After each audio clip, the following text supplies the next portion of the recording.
This channel is part of the History Hit network. Stick around to find out more.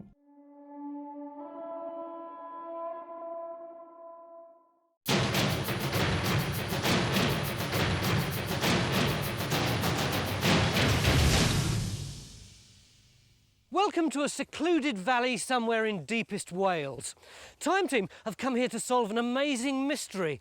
I'm walking down what may have been a medieval or even a Roman trackway, but plonked right in the middle of it is this megalithic standing stone, 3,000 years older than the track. Over here are the remains of a Neolithic tomb, and up there a possible Norman watchtower. This may look like an old cowshed, but there are early Christian symbols carved on the stonework. Could it be a chapel of some sort? But this is the most amazing thing.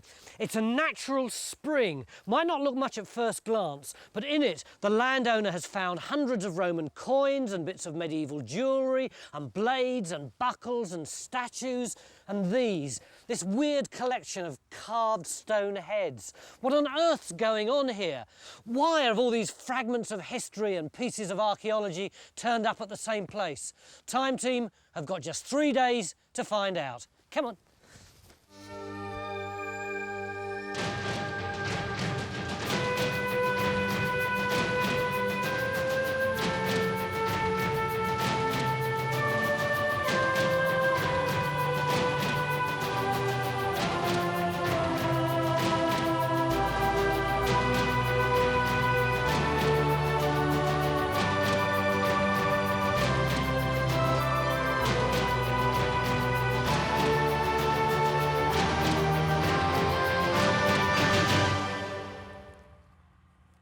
We were alerted to this site by a neighbour of the landowner who was intrigued by what he'd seen. The landowner agreed to invite us to investigate. Llygadwy has been described by some archaeologists as a historical theme park, even suggesting that the place may be an elaborate hoax. As a consequence, no local archaeologist wanted to take part in our programme. Time Team decided to subject Llygadwy to the most rigorous archaeological scrutiny, inviting some of Britain's top experts to what amounts to a forensic investigation of the site. First, we examined the finds collected by the landowner. History Hit is like Netflix, just for history fans. With exclusive history documentaries covering some of the most famous people and events in history, just for you. Our extensive catalogue of documentaries covers everything from the rise of Hannibal Barca to the illustrious treasures of King Tut. So sign up today for broadcast quality documentaries uncovering the mysteries of the ancient world. We're committed to bringing history fans award-winning documentaries and podcasts that you cannot find anywhere else. Sign up now for a free trial, and Odyssey fans get 50% off their first 3 months. Just be sure to use the code Odyssey at checkout. Cool, all of these came from the spring. Yeah, it's an incredible collection of stuff, isn't it? What have we got? Well, we've got everything, apparently, from Bronze Age axe at this end. We've got a lot of Roman coins, what looks like a nice little Roman figurine here. That's nice, isn't it? We've got a lot of brooches, which I think are Roman, a lot of buckles, and a lot of later coins as well. We've got medieval coins, and we go right through to the 18th and 19th century. So what can we say about all this lot? Well, the problem is that they're not in any sort of archaeological context. They haven't come out of a proper archaeological site. On the other hand, it's the sort of stuff that people might have thrown into a spring. But from our purposes, does it mean that it's all useless? No, I don't think so. I think what we actually do is we need to have the whole lot looked at to see what sort of chronology we're dealing with. So you're going to start on that? No, I'm going to take it up the Incy room. I've got some experts to do that for me. The finds seem to indicate that this site is centred around what could be a holy spring, a very ancient place that could date from as far back as the Iron Age. These ancient springs are extremely rare, and only a handful have ever been excavated in Britain. So, given the finds we've had from here, what do you think would have been going on at sites like this? Sacred sites like this, wet sites, were crucially important to people because it was the window into the world of the past, the world of the ancestors. It was how the world in which we live communicated to the next one. I think there is this emphasis on personal items, the idea of unhooking a brooch from your cloak and throwing it in with a prayer or an incantation. I think that was really quite important. And the other thing that you often get is these personal items would be ritually smashed first of all. The things you offered up to these wells were valuable. I mean, the equivalent today of Land Rovers, Range Rovers. I mean, swords, spears, daggers, and a lot of personal ornaments as well. The water would actually have been sacred itself, and the whole thing would be incredibly holy, incredibly sacred. With the spring carefully recorded and photographed, geophys take the opportunity to conduct a thorough survey. Are you going in? Even with an electric pump, it's going to take some time to drain the water out of the spring.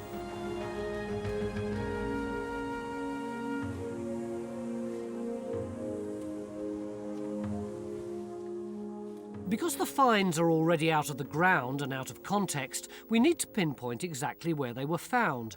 The landowner, Bill Samuel, has a last-minute change of heart and declines to be interviewed, but nominates his son-in-law, Crichton, to be his spokesperson. When did you first start finding things associated with the spring? Well, basically when we more or less started the house, because we needed stone immediately, and as they was taking the wall down, bits of things was keep falling apart. And that was 5 years ago? And that was 5 years ago. Yeah. And were all the finds in the spring, or were they around it, or spread much further out? Some of the finds was in the dike, a couple of bits and pieces in the wall, some the other side, but basically more or less around the dike area. Only a few metres from the spring, the dike area is now a silted-up drainage gully. But with the aid of another water pump and a team of mudlarks, we can begin to clean it out and see if any artefacts remain.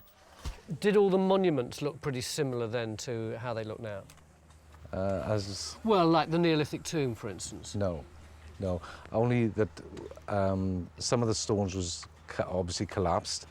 We've just picked them back up as we thought in the original position. Some of the ones you've put up? Yes. But not all of them? Not all of them.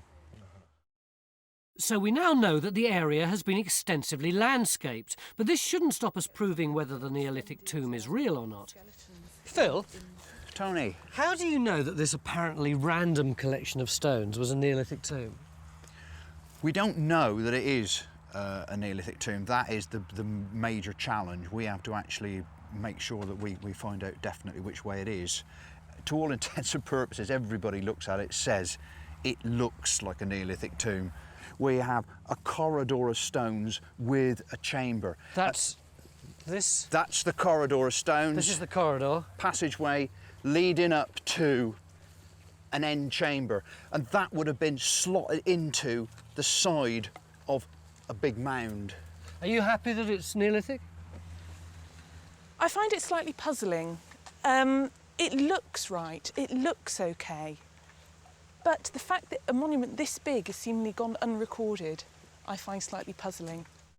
In the 10 miles around Llygadwy, there appears to be no shortage of bona fide ancient monuments, duly excavated and recorded on the Sites and Monuments record. This one's noticeable by its absence. How do we prove that it's Neolithic? Well, first of all, the easiest way is to dig a hole in it. What we must do is to actually try and excavate some of the stone holes so that we can actually see if there's any datable material actually in the stone hole, either Neolithic or recent. The other thing we're desperate to do is get geophysics to see if there's any outside ditches or quarries. It's just possible if we go on under the nettles where the mound might be surviving, we might see a bit more. But there's not really a lot from the geophysics point of view, I don't think. But you're prepared to dig anyway before you get... We don't need geophysics results. What? We do not need geophysics results. Where are you going to dig? What we're going to do is we're going to go through here. We're going to see if we can locate the stone hole that stone is sitting in. We'll see if we can get another stone hole here. Obviously, like I say, we've got to make sure that these things don't fall over. And we'll also see whether we can find some more stone holes in here. The main thing is to try and get some dating evidence. Come on, John. I'm the only one working here. Phil's going to be concentrating only on the stones that Crichton says have never been moved or re-erected.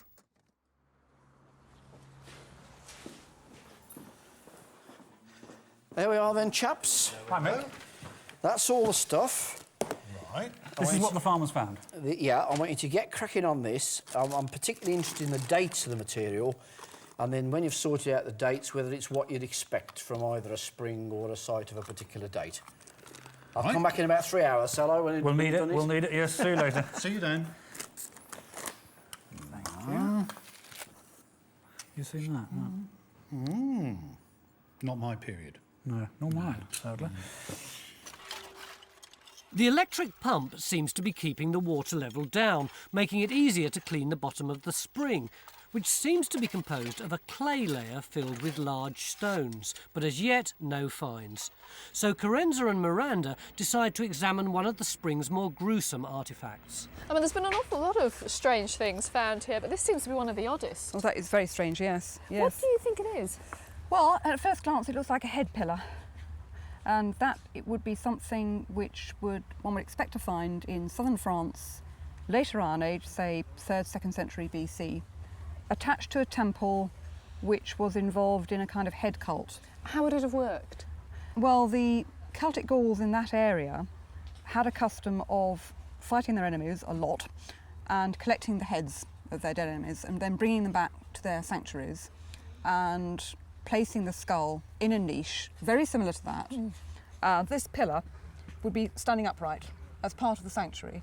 The skull would be sort of grinning at you, and then sometimes associated, but more often on other stones, you get these carvings of heads. The interesting thing about that one is that it's without a mouth. And is that because the lower jaw's missing and you've only got the top of the skull? No, I think it's meant to represent somebody that's dead. The idea that if you can't speak, you are, to all intents and purposes, dead. But why do you think it's here?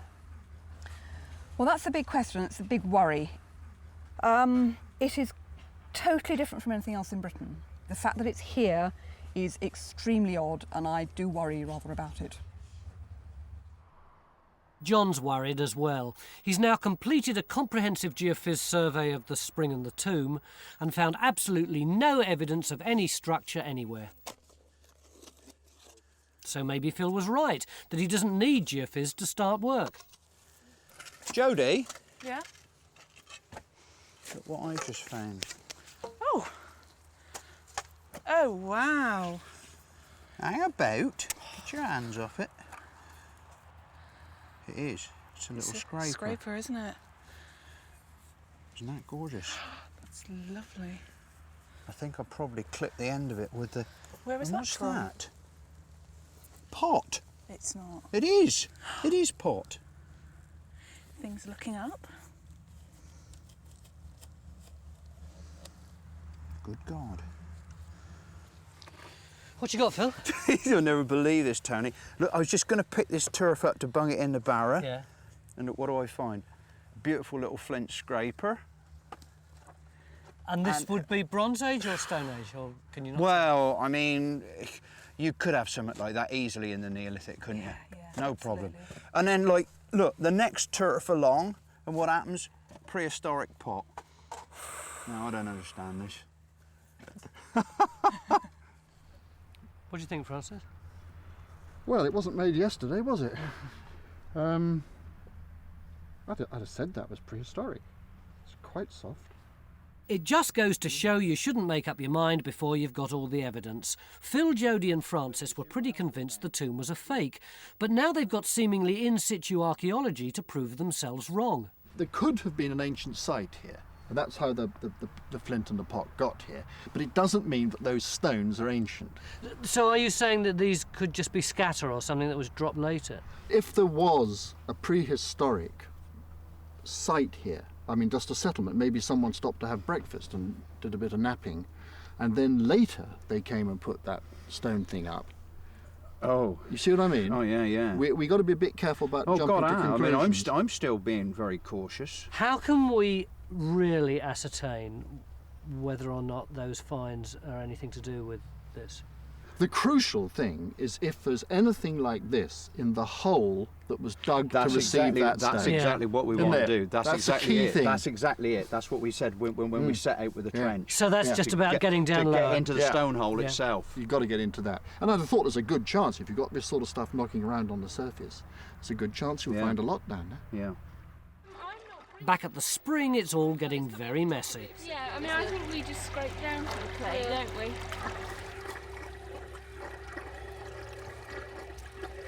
Miranda? Oh my goodness.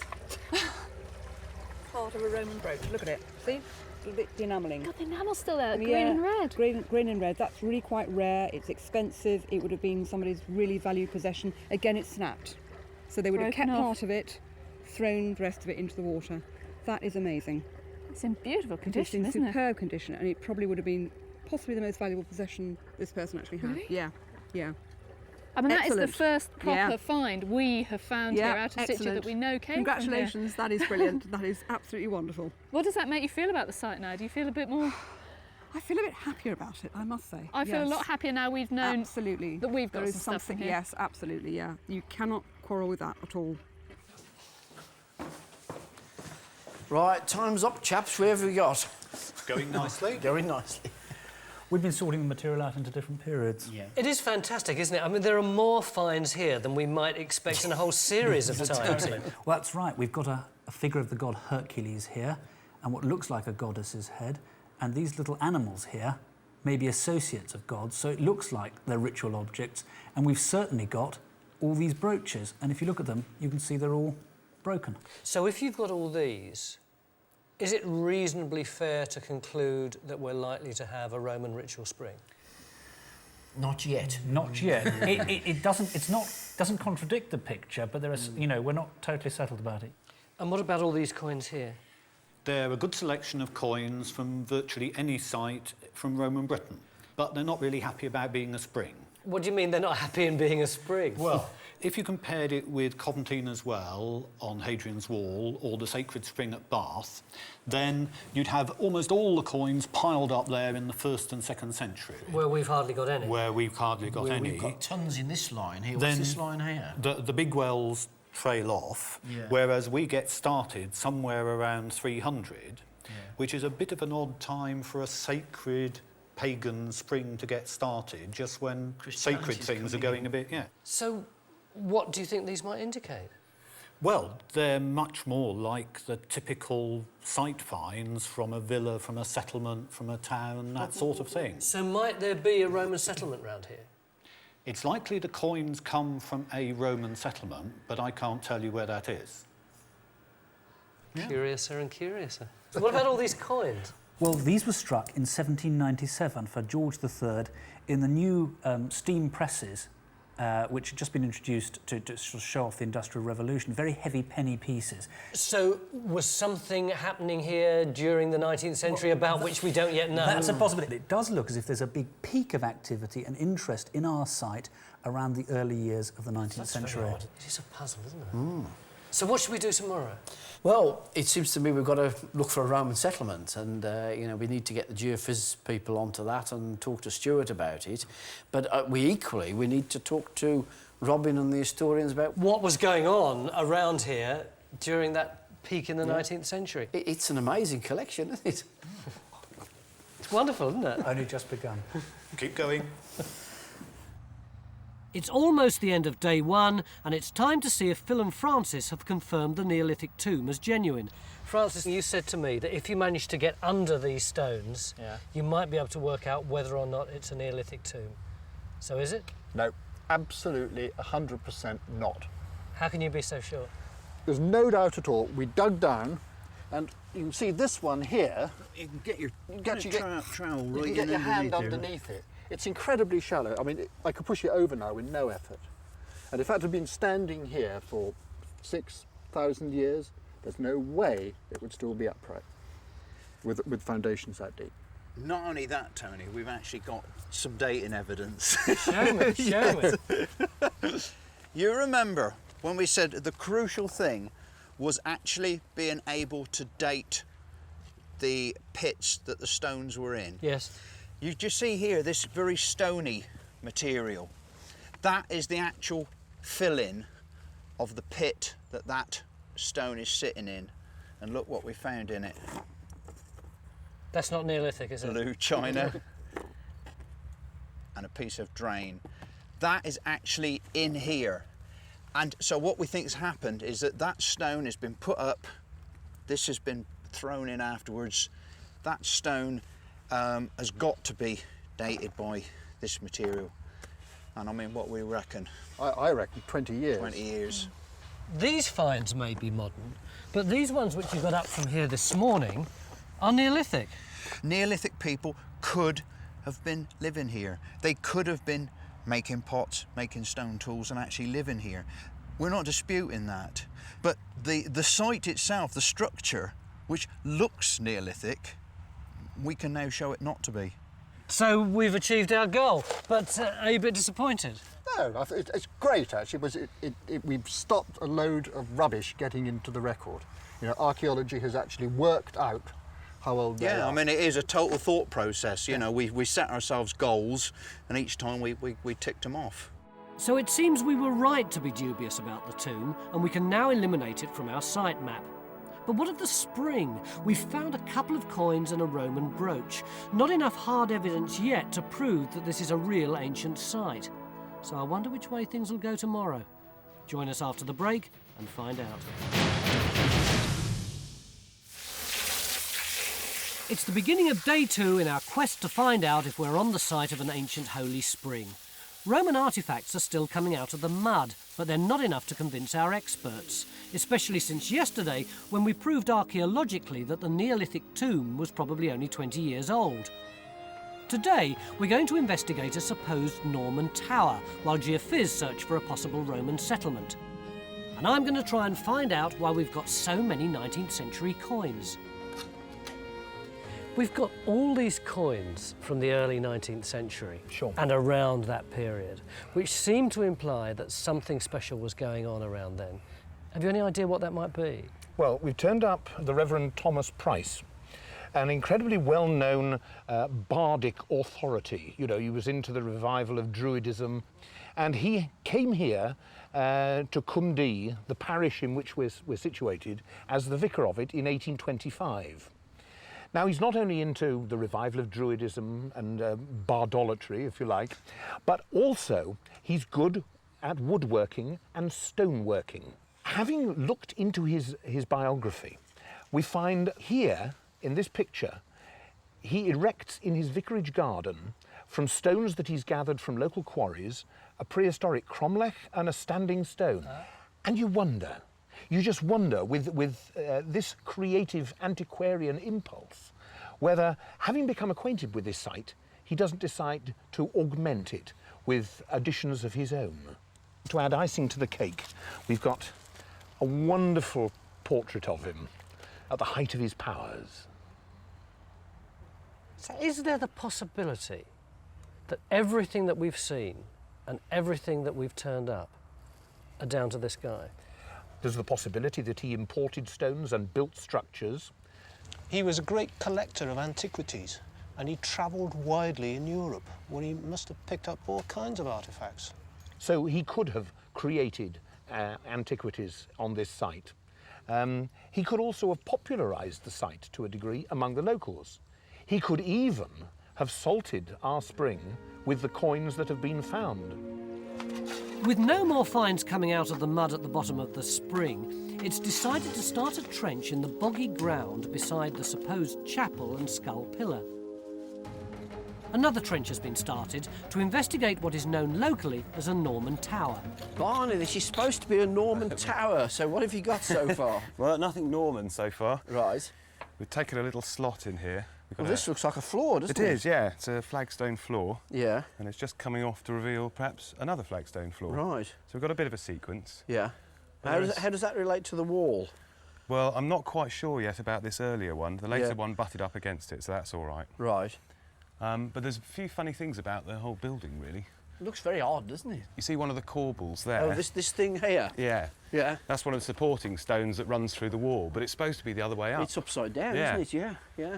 So that's one thing, and then there's the fireplace, but there's no sign of any reddening or fire damage or anything, so a fireplace that's never been used? Well, we've got the buildings chap coming later today, Oh, right. so, you know, he can have a look at it and tell us what he thinks. Yeah. I mean, I think in the meantime, you just carry on and hopefully get something medieval or Norman. Yeah.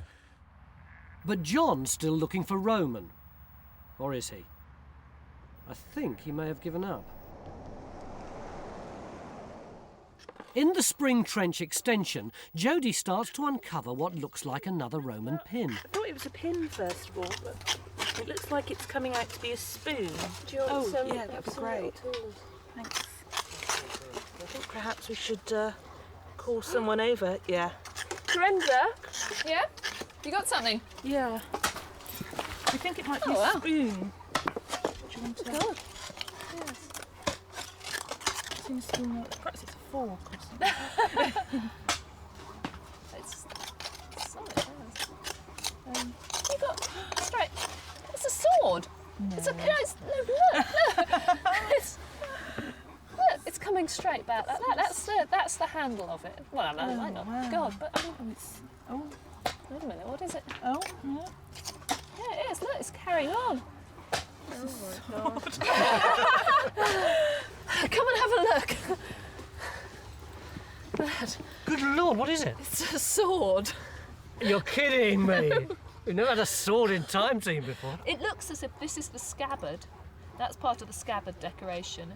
And that might be actually part of the sword blade there. Crichton, oh, there you are. Come and have a look. Has this piece of land been disturbed since you were here? Not to my knowledge, no. No one's found anything like this before? No. This sword, I think, is sort of end of the Iron Age. It's a Latin type. What does that mean? It's named after a site in Switzerland, which was on a lake, and where dozens of swords were thrown into shallow water amongst posts. So you would throw this in as part of a ritual? Oh yes, absolutely. And at Latin, they were very often thrown in with their scabbards still on. How many are known from England, well, from Britain like this? Like that. Oh Lord, gosh, 100 or two. How many have you seen in Wales? 3 or 4 at the most. And the thing about that is it's so fancy that it may well have been made specially for offering. It may never have been used. It could have been made specially for the gods. And that makes it really exciting. You look less excited than the others. I'm really excited about it as an object, but I'm really worried about the context. Yeah. What do you mean by that? Well, we've been digging here this morning, and we're, what, 10 centimetres below the turf, and it's all wet, it's churned up. So what's the significance of that? Well, I'd be very surprised if he got there other than fairly recently. So I think we might be looking at something that an antiquarian dropped or put in. But surely, I mean, the fact that it's got the scabbard with it, and the fact that the handle's still there, that handle's incredibly delicate. I mean, if that had been kept for a long time... how has it survived less than 10 centimetres below the soil? But you say it's odd that it's survived here, but the fact that it is here...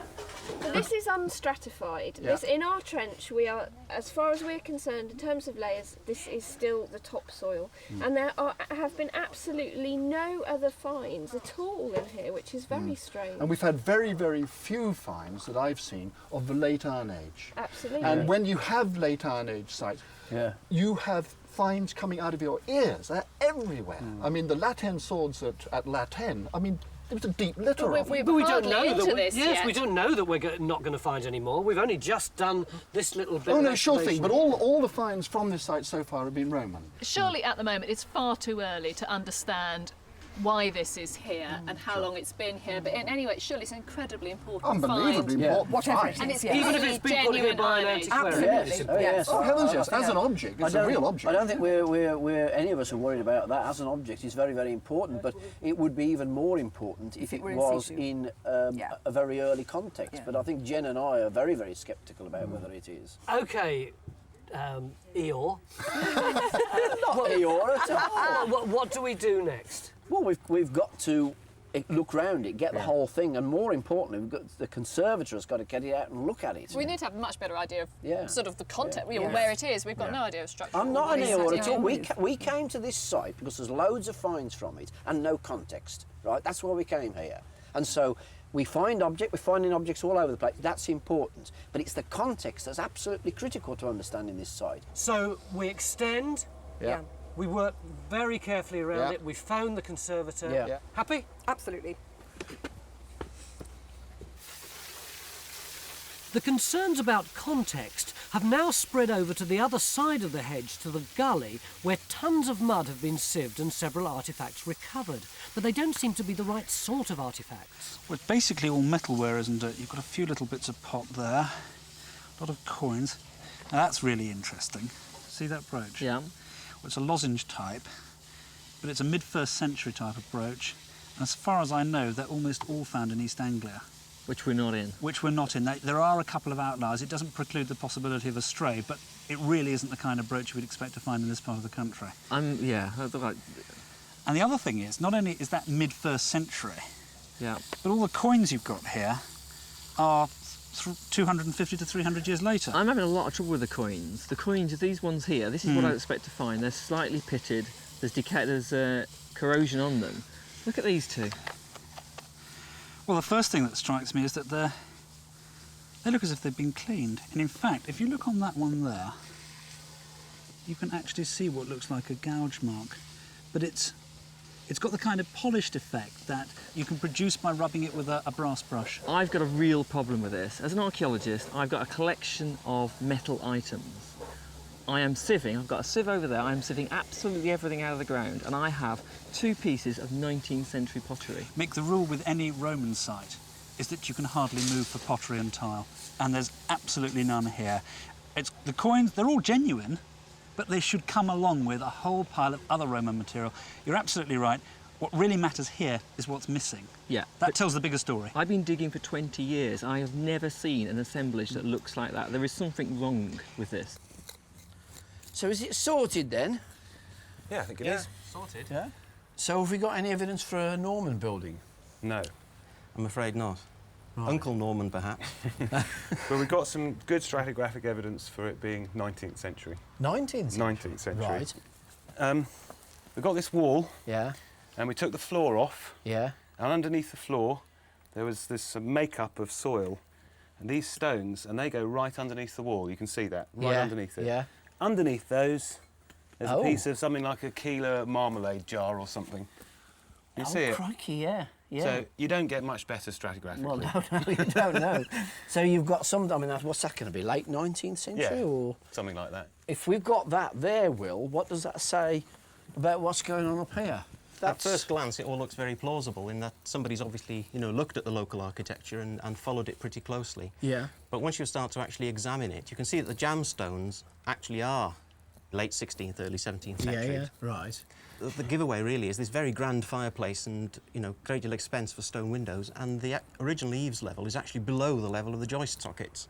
Oh, that's that ragged line we can see there. That's ragged line coming down. And the joist sockets are the black holes we can see. That's There's one with a right, nest in there, look. Yeah. So the eaves are actually about a foot below the floor, which is not a way you build a house. Yeah. If you actually put the Bressumer stone back on top of the fireplace, Yeah. 16th century though it is, and follow the line of the eaves up to an apex, you actually end up with about 7-foot headroom with this huge fireplace and these windows really crammed into the side of it.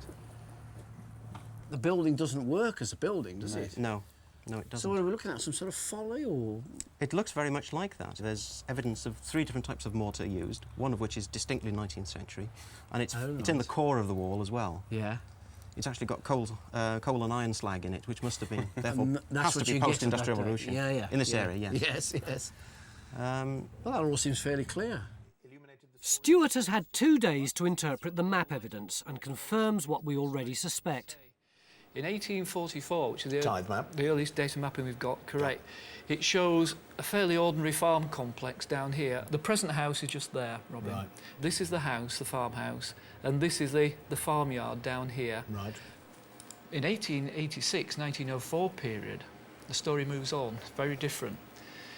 The tower has appeared here. So that has appeared between 1844 and 1886. Positioned in plain view of the farmhouse, the folly was just another aspect of the Victorian passion to antiquarianise the site. And it looks like the Victorians had their hands on more than just the tower. That's a bit dodgy, isn't it? So, what do we think about this so-called Neolithic standing stone, then? Well, if it had been Neolithic, it would have been at least ½ a metre in, and it would have been like a rock. So it's not Neolithic. And I think the location's a bit dodgy, don't you, in the middle of a trackway? Well, particularly when that trackway was not on a map until the middle of the last century. Yeah. I think I'm inclined to disbelieve it. Yeah, a load of rubbish. Come on.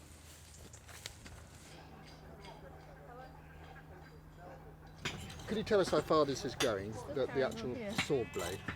Well, if he does a sweep there, we'll see... The removal of the fragile sword from the mud is a slow and laborious business, hampered by a length of barbed wire that seems to be very close to the blade. I'm a bit worried about this barbed wire. It seems to be heading in the direction of the sword. Oh, no. What? Oh, no. no. Oh, dear. Hey, go on. Go on. Look, it can't go over the top now. It's got to go. It does. Oh, no. Careful. This is a devastating discovery. Mick and Jenny were right to be worried about the context of the sword. How could an Iron Age sword be resting on barbed wire? There's only one solution, that the sword has come from another site and been put in the ground at the same time or after the barbed wire. You wanted context and you've got it. You can't do better. You can't do better than that. That is absolutely bloody criminal to put an item like that in the ground. That is terrible. That's the stone away. Yeah. And that barbed wire is definitely going under the sword and into that post. That's it. Yeah. And the sword is resting on both the barbed wire and the post. Yeah. Can we take a sample of that barbed wire? I think we can probably spare a very small part of this important metal find. What I'd like to do is compare it with this is modern barbed wire. It's galvanised, got a twist pattern, the barbs. It looks very similar. Yeah, they're diagnostic in terms of dating. So if I can take a sample and compare it. You're an expert on barbed wire. But I know a man who is. We can't. Why don't we just lift but that? we can't slide anything underneath with that stone in the way. We can't slide. Yesterday we found what looked like an Iron Age La Tène sword, but it was resting on a length of barbed wire. That means it obviously hasn't been in the ground for very long, and that's assuming the sword is authentic. Yesterday evening we phoned Ian Stead, Britain's leading authority on swords and scabbards, and today, a Sunday, he's travelled 400 miles by rail to tell us about this La Tène sword, if it is a La Tène sword. Well, it is a La Tène sword, yes, I can say that at any rate, and I've seen that bit sticking out, so... How can you be so sure? The shape of the hilt end there, that part there actually belongs to the handle. It's the end of the handle. Yeah. This blade as well, the profile of the blade, which is very distinctive, but also very rare. Are you happy that it's not a very craftily wrought replica? Oh, it's not a replica, no. Can you give us some kind of date for it? Somewhere between 150, 250 BC, something like that. It wasn't made in Britain. Really? Why do you say that? At this time we were using bronze rather than iron scabbards. I mean, this could have come from La Tène itself. Really? It's Switzerland, isn't it? It's a Swiss one.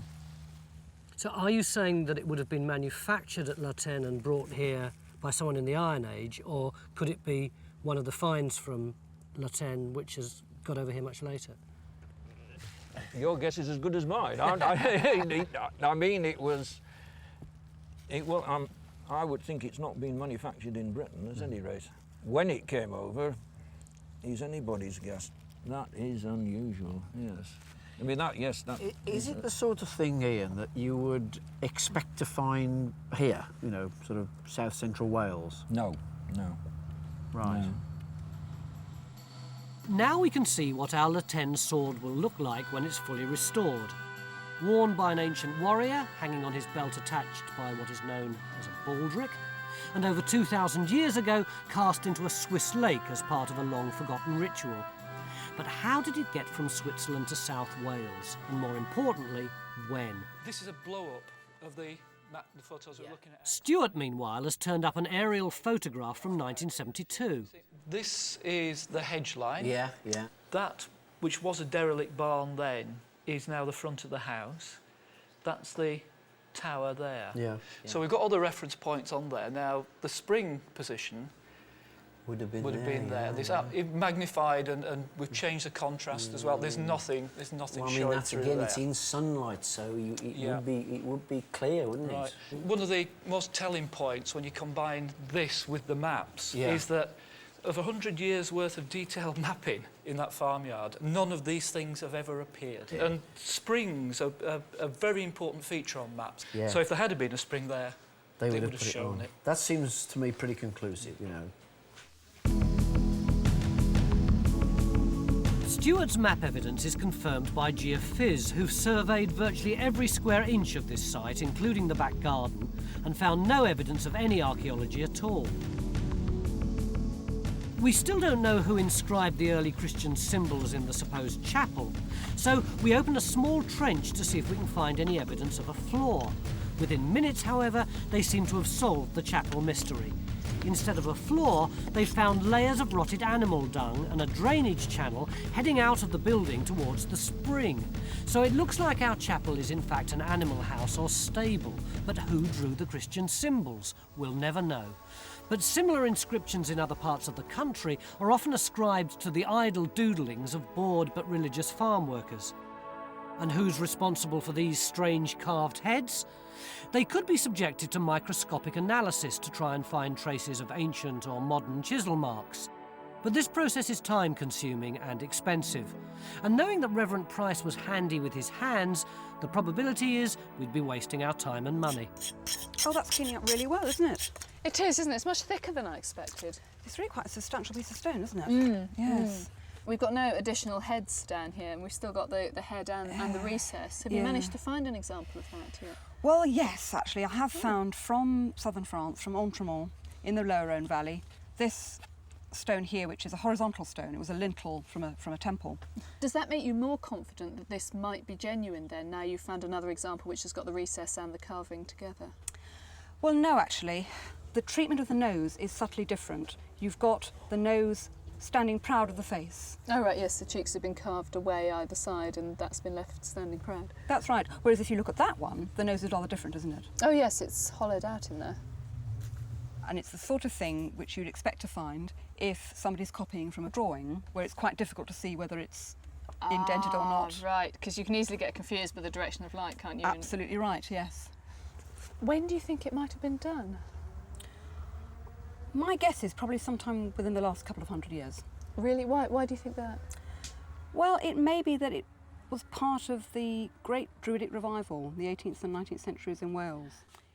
It would be wonderful were it original. It would be so exciting because it would be the only one from Britain, the only one outside southern France. But alas, it is not to be. So this is all the material that's been found around the spring, that we've found, that Bill's found. This is everything. That's absolutely it, yep, the whole lot.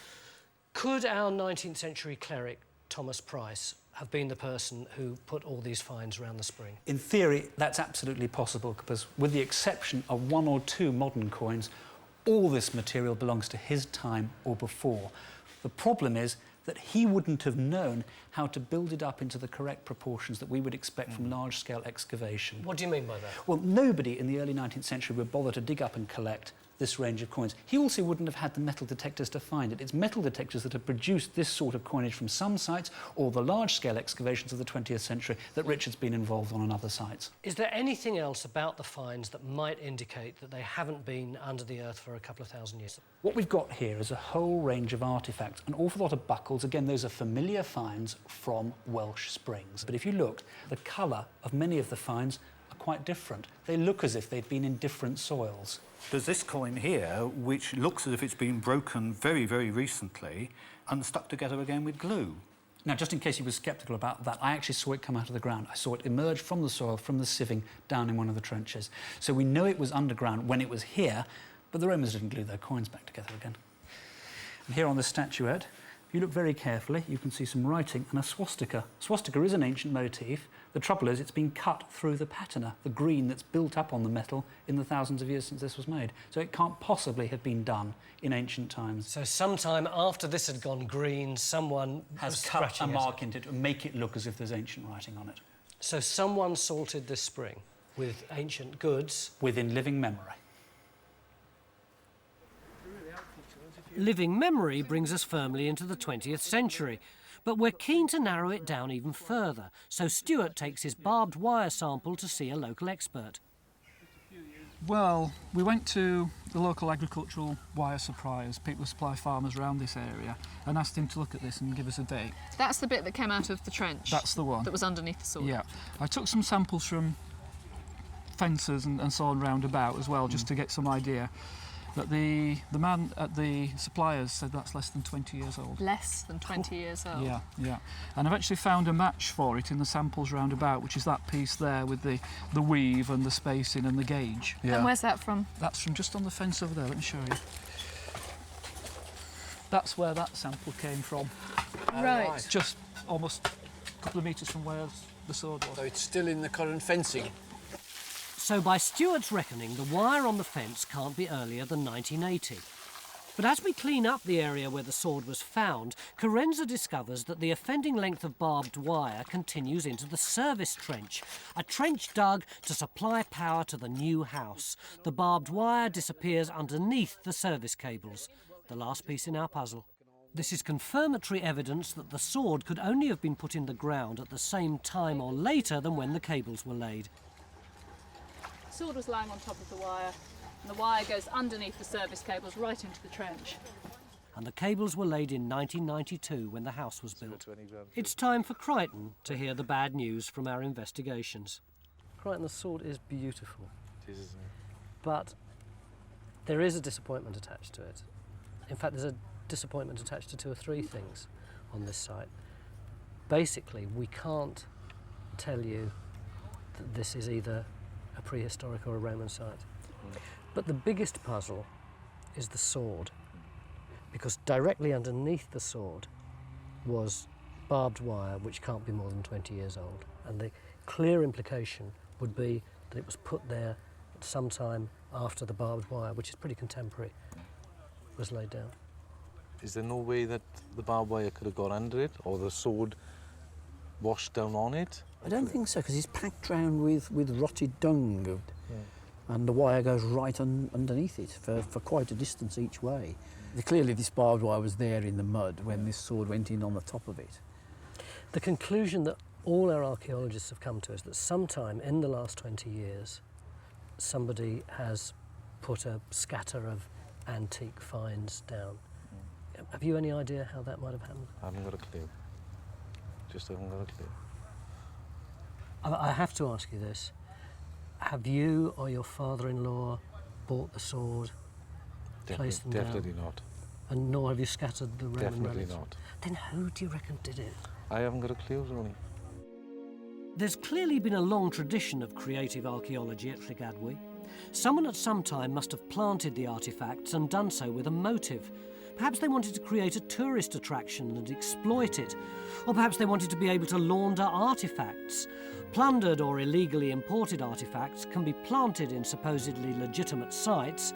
When they're found again, they can be sold with an apparently legitimate provenance. It's a scam that's believed to be on the increase. But for us, this can only be speculation. Time Team's analytical and forensic approach to this site must be hailed as a major success and a victory for archaeology. Extraordinary weekend. Absolutely fantastic. And finds fantastic. That sword in particular. Unbelievable. Bill said that he's going to donate that to the local museum. Oh, that's fantastic, isn't it? I'll tell you what it's meant for me, though. It's re-emphasised the importance of really a couple of boring archaeological concepts. Which? The stratigraphy on sites and the context of the finds. It really doesn't matter how valuable or attractive they are. If they're not in the right context, they can't tell us about the people living on that site. And you know what I find really infuriating, Mick? All of these finds must have come from archaeological sites somewhere in Britain. Yeah. And people aren't going to be able to interpret those sites properly because key bits of evidence are now missing forever. Well, they've been ripped out of the site, haven't they? So frustrating. See those? Now they can tell us nothing.